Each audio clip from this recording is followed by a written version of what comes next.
لیکن دین اسلام میں قرآن میں اللہ تعالیٰ بتاتے ہیں کان کا ذکر ہے.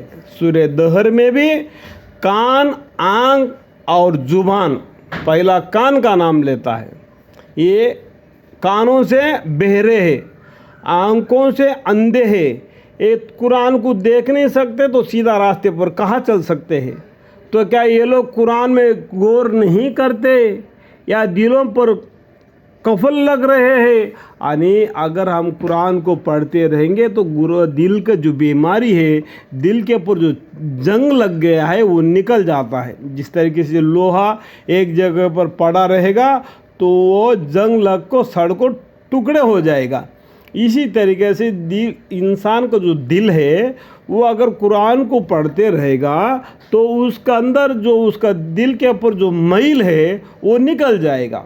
اللہ کے حکام اس کو یاد دلاتے رہیں گے تو اسے کیا گیا وہ عمل کرنے والے بن جائے گا. اس کے لیے کیا ضروری ہے؟ علم کی ضرورت ہے. جو علم سیکھے گا، جو پڑھے گا تو عمل کرے گا. یہ بات کو جان لو.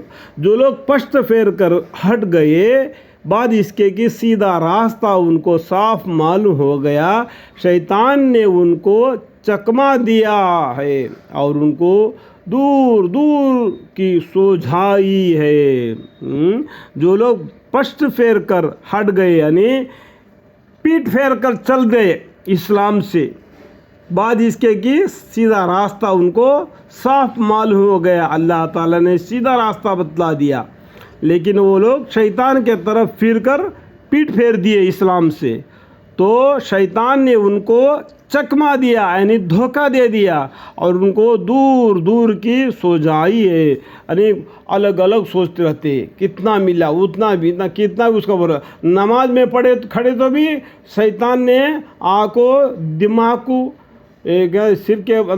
سر پر بیٹھ کر ایک سوئی کے جیسا بھوک کر یاد دلاتا ہے، وہ یاد دلاتا ہے. جو نماز میں سلام پھیرنے کے بعد کوئی بھی نہیں رہتا، کچھ بھی نہیں رہتا.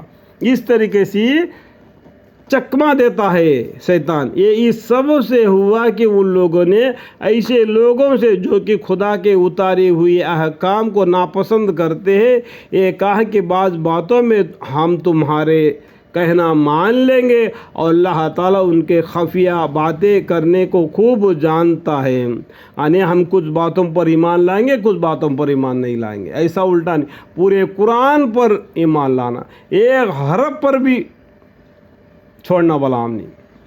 پورا قرآن پر ایمان لانا، پورے پیغمبروں پر ایمان لانا، تقدیر پر ایمان لانا، فرشتوں پر ایمان لانا، اللہ پر ایمان لانا، قیامت کے دن پر ایمان لانا، دنیا میں جو اچھی بری ہوتے اللہ کے حکم سے ہوتے اس پر ایمان لانا.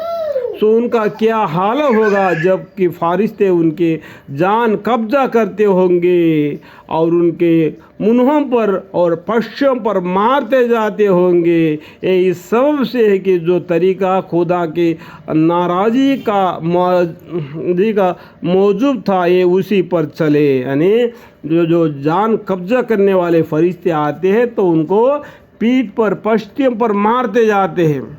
یہ خدا کی ناراضی کا زندگی گزار دیا. یعنی جو طریقہ خدا کا ناراضی کا معذب تھا یہ اس پر چلے اور اس کی رضا سے نفرت کیے ہیں. اللہ کی راضی کیا ہے اس سے نفرت کر کے اللہ کی ناراضی کے ساتھ شیطان کے ساتھ اپنا زندگی بسر گیا. اللہ نے قرآن میں بتایا یہ شیطان ہے کھلا دشمن، اس سے تم ہوشیار رہو. یہ تمہاری دادا دادی کو جنت سے باہر نکال دیا اور تم کو بھی جنت میں جانے سے آڑا کھڑے رہتا ہے. جو بتانے کے باوجود بھی نہیں مانتا تو وہ اپنا ہی نقصان کر لے گا. اللہ سب کو ہدایت دے، علم دے، اعمال دے، اللہ کی رحمت دے. آمین.